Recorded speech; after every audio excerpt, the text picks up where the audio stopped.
What's good, YouTube? This is my first upper workout of the week. Got a couple chest, back workouts to do, and some tries and shoulders. I generally like to warm up my intrinsic rotator cuff, my serratus grenadis, etc. with small arm circles. It kind of isolates the inside socket. I got a torn labrum a while ago, so I kind of baby my warm-ups a lot. Yeah, I just do small golf ball size, like, arm circles to warm up.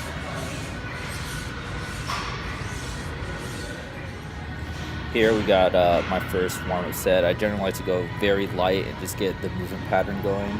Ironically, this is the first weight I ever started with when I first started lifting, and I was barely able to do it. So yeah, I just do about 15, 20 reps just to get like the motor pattern and my form going.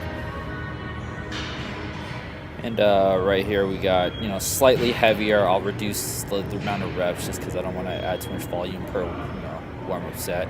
So I'll just do like maybe another 10, 15 reps just to really get my motor patterns going. Here we got, I'm setting up for my first work set. I got some chalk in my hand to kind of clean my grip up. I have a general rule when I do like some heavy presses like this. I generally try to get the weight up myself, just because if you can't get the weight up by yourself and kind of stabilize it, then I don't think stability wise your shoulder is in a good position to kind of actually do the weight. So I always make sure I can get the weight up myself before I start asking people, oh, can you give me a lift off? And if you have any business having people hand you the dumbbells, like when you're already in a press position, two guys doing it for you, don't do it. So I'll go up here. I'm just going for sets of 4 this week. It's my power week. So right there, boom. I go all the way down, slightly past my chest. Don't be a half repper. And I count my first one as 1, so that's 4 total. This is a side angle of it, so you'll see me lift the weight up, and you'll see me retract my scapula right there. And that takes your shoulder out of it, and it engages more chest as you go deeper. I do about an RPE 8, which means I have 2 reps in the tank just to kind of keep my ego in check and keep my form very good. So intensity is not too crazy for this session.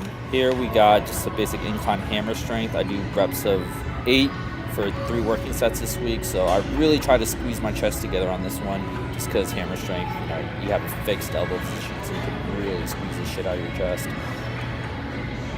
This is my first back movement. It's just a low row. I prefer to have this as opposed to the free weight because I deadlift twice a week, so this kind of saves my lower back a lot. And the movement itself is just pulling your elbows behind your waist to really pull your scapula back. Here's a different angle of what it looks like. I got like a Spider-Man angle with my new camera gadget. So you'll see I get a full extension, and then I'll pull my shoulder back. So my scapula is fully retracted every single breath. Here we got my pull down movement. I prefer to do a double handle just because I feel like I can kind of get a squeeze better on my upper lat. And the movement itself is kind of doing two separate pulls, but pulling your elbow down, not necessarily pulling with your arms. And if you can get that cue down, you can really, really squeeze your upper lat pretty hard. As you can see, it kind of contracts in and out. Here we got my side lateral movement, trying to get the medial head of my shoulder. Guidelines for this is just kind of lead with your elbow, and at any given time my forearm never goes above like the plane of like my upper arm. So I usually transition here, give myself about 5 seconds, and I start going again. But yeah, so I don't go down all the way, not too much swinging. I try to really keep the tension in my shoulder. A lot of people swing a lot and end up using their traps, and that's just end up with no shoulders, just prepping traps. Here's a different angle. So you can see I kind of stop about 80% from going down so I don't get any momentum. Keep myself steady with the chair. Getting up just enough to where my arms are parallel so it can really contract that medial delt. Just gives myself a 5-second break here. Reset, lean forward slightly. 1, there we go. So I lead with my elbows, my forearms stay down, and I'm just going up just so my arms are parallel, nothing higher, or else that'll engage the trap. This is my tricep movement. So it's just a basic rope. I see a lot of people do this wrong. So as you can see, I keep my shoulder depressed, elbows locked to the side, and I'm pulling down. I'm not necessarily pulling towards my waist. When you start pulling towards your waist, you start doing like a overhand row movement, so your lats get engaged. But when you pull down, it's completely tricep, as you can see. Here's just my second set of it. So watch, I control my shoulder down, I keep it down, everything's locked and loaded. So elbow stationary, shoulder stationary, and you're just simply extending your elbow. Not a lot of weight necessary, get more with less is what my coach always says. So work on your form, please. Here we got just a basic straight bar curl.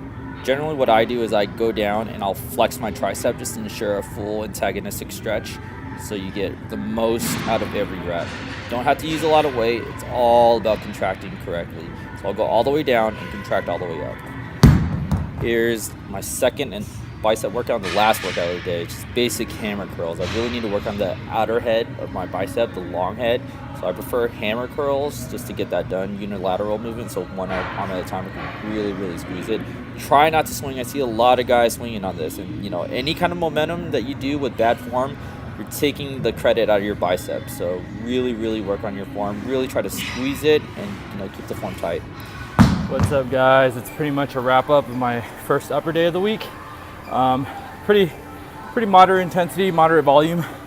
I have 2 more upper days like that, different exercise selections, so kind of like to save the volume for over that period of a microcycle, which is a week. So if you go all out in one day, you can just kind of, you gotta think about your recovery over a continuum of your entire week. You don't go all out with every body part every day, so you got to think about how to taper your volume and kind of spread it out throughout the week to get more productive sessions in. But yeah, that's pretty much my entire first upper day. I'm in this cardio right now. I guess there's some kind of Seahawks game. I'll probably catch that. 26 weeks out, down 2.5 pounds, weighing like 172 right now or something like that. So yeah, pretty on track. Next video will probably be leg day. A lot of people ask me about my leg day, so probably a couple weeks I'll probably hit that up. But besides that, I don't really like recording too much. It kind of takes a little bit of time. It's kind of annoying, but next time will be leg day for you guys, so I'll catch you guys next week.